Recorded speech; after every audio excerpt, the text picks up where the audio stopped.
మంచి సహవాసాలు ఉంటే ఇలాంటి మంచి బుద్ధులు వస్తాయి. అదే చెడు సహవాసాలు అయితే ఎక్కడికి వెళ్ళి మాట చెప్తుంటానండి, మనకి ఎలాంటి స్నేహితులు మనం కోరుకుంటాము అని అంటే, ఈరోజు యువత ఎలాంటి సహవాసాలను కోరుకుంటుంది?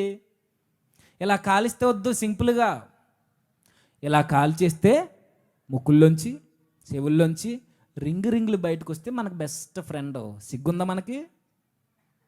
మామూలుగా తాగుతొద్దడు మనకి, ఇలాగ ఎత్తిని దించకుండా 3-4 తాగేసి ముక్కుల్లోంచి కక్కుకుని చస్తే మనకు బెస్ట్ ఫ్రెండ్ వాడు. దేనికి? జీవితాల్ని నాశనం చేయడానికి. మనకి చక్కగా చదువుకునే వాళ్ళు, దేవుడు దేవుడు అని తిరిగే వాళ్ళు మనకు అవసరం లేదు. మన జీవితాల్ని పాడు చేసేవారే మనకు కావాలి.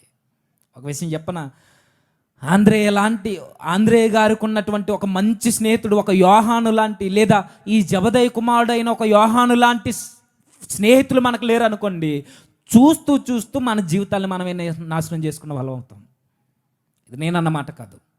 నువ్వు మంచోడు అవ్వచ్చు, నేను మంచోడు అవ్వచ్చు, నువ్వు మంచి తల్లి కావచ్చు, మంచి సహోదరుమను కావచ్చు, నువ్వెంత భక్తిపరురాలువైనా, నువ్వెంత భక్తుడు అయినా, పౌలు గారు అన్నారు, నువ్వెంత మంచోడు అయినా, నువ్వెంత మంచిగా నడుచుకుంటున్నా, నీ సహవాసాలు కనుక బాగోకపోతే, చెప్పండి, దుష్ట సహవాసం మంచి నడవడికి, అంటే నువ్వెంత మంచోడు అవ్వు, నీ సహవాసం మంచిది కాకపోతే, చెప్పండి, ఖచ్చితంగా చెడిపోతాం.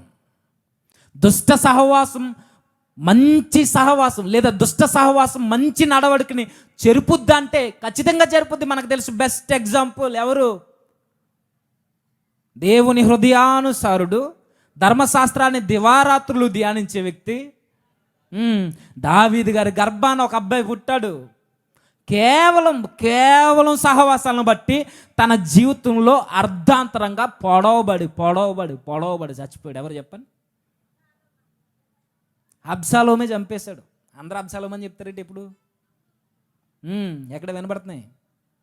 పెన్న కావాలా? గట్టి చెప్పండి. మీరు కదన్నా, మీరు చెప్పండి. ఎవరు? అమ్నోను.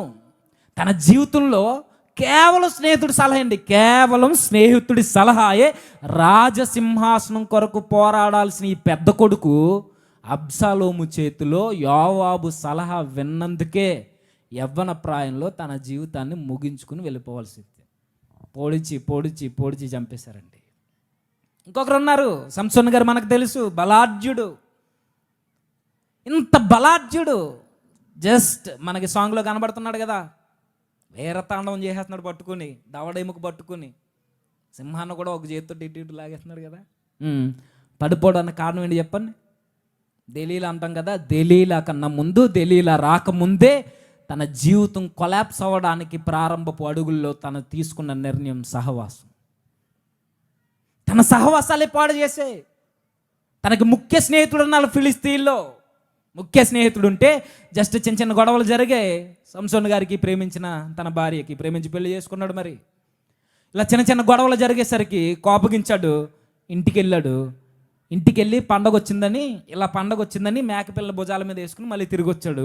తిరిగి రాకపోతే వాళ్ళ మాంగారు వాళ్ళ స్నేహితుడికి ఇచ్చి పెళ్లి చేసేసాడు. ఎవరు చేసుకున్నాడు? తన బెస్ట్ ఫ్రెండ్ చేసేసుకున్నాడు పెళ్ళి. కుటుంబాన్ని నాశనం చేస్తారంటే మీ సహవాసాలు మీ సహవాసాలు మంచివి కాకపోతే, ఈరోజు అన్న అని పిలుస్తూనే, చెల్లి అని పిలుస్తూనే, ఇంతకన్నా వివరంగా నేను మాట్లాడలేను, కుటుంబాల్లో నిప్పులు పోసేవారు చాలామంది మన కళ్ళ ముందే మన చుట్టూ తిరుగుతారు మనల్ని అనుకుని. ఎప్పుడైతే దేవుని వాక్యము, భయము, భక్తి, సన్నిధి ఇవేమీ తన జీవితంలో లేవో, అలాంటి వారితో మీరు సహవాసం చేస్తే మీ జీవితమే కాదు, మీ కుటుంబాలు కూడా నాశనం అయిపోతాయి. మరి ఎవరుండాలి మనకు స్నేహితులు అంటే? ఇదిగో ఒక యోహాను లాంటి స్నేహితుడు ఉండాలి. ఎవరుండాలి స్నేహితులు అంటే? ఒక ప్రభువు లాంటి ప్రభువే స్నేహితుడిగా ఉండాలి మనకి. మరి ఇప్పుడు లేరు కదంటే ఎందుకు లేరు? మీ లోకంలో లేకపోవచ్చేమో, నీకు మంచి స్నేహితుడు ఎక్కడ దొరుకుతున్నా వాడితో టచ్లో ఉండు. ఎక్కడున్నా సరే, యోహాను గారిది, ఆంద్రే గారిది పక్క ఇల్లులేం కాదు ఉండడానికి. వేరు ప్రాంతాల్లో పరిచర్య చేసుకుంటున్నప్పుడు, వేరు ప్రాంతాల్లో వారి జీవనం గడుపుతారు. ఇప్పుడు ఎక్కడో అడవులు ఉంటే పరిగెట్టుకుపోయేవాడండి. ఎక్కడ మంచి సహవాసాలు జరుగుతాయో అక్కడ స్నేహితులను ఎదుక్కోండి. మరి ఎక్కడ దొరుకుతాయంటే? ఎక్కడ దొరకవు, దేవుని సన్నిధిలోనే దొరుకుతాయి. ఎక్కడ దొరకవు మీకు మంచి సహవాసాలు, దేవుని సంఘంలోనే దొరుకుతాయి. ఆ సంఘంలో ఉన్న వారు కూడా నీకు ఎలాంటి వాళ్ళు ఉండాలంటే, నువ్వు తప్పు చేస్తే చెంప చెల్లుమని కొట్టి నీ తప్పుని హెచ్చరించేవాడు నీకు స్నేహితుడు అవ్వాలి. నువ్వు చేస్తున్న ప్రతి తప్పుని ఎంకరేజ్ చేస్తూ పర్వాలేదురా, దూకేరా, పర్వాలేదురా, చేసేరా, పర్వాలేదురా, వెళ్ళిపోరా అని నీకు సలహాలు ఇచ్చేవాడైతే నీకొద్దు నీకు స్నేహితుడు. ఈ నూతన ఏడాదిలో బలమైన నిర్ణయం తీసుకో. ఆంధ్రయ్య చెబుతున్నాను నీతో. ఈ నూతన సంవత్సరంలో ఈ సెమినార్లోనే ఒక తీర్మానం తీసుకో. నువ్వు నా సహవాసాలని ఆంధ్రేయ వలె నేను మార్చుకుంటా.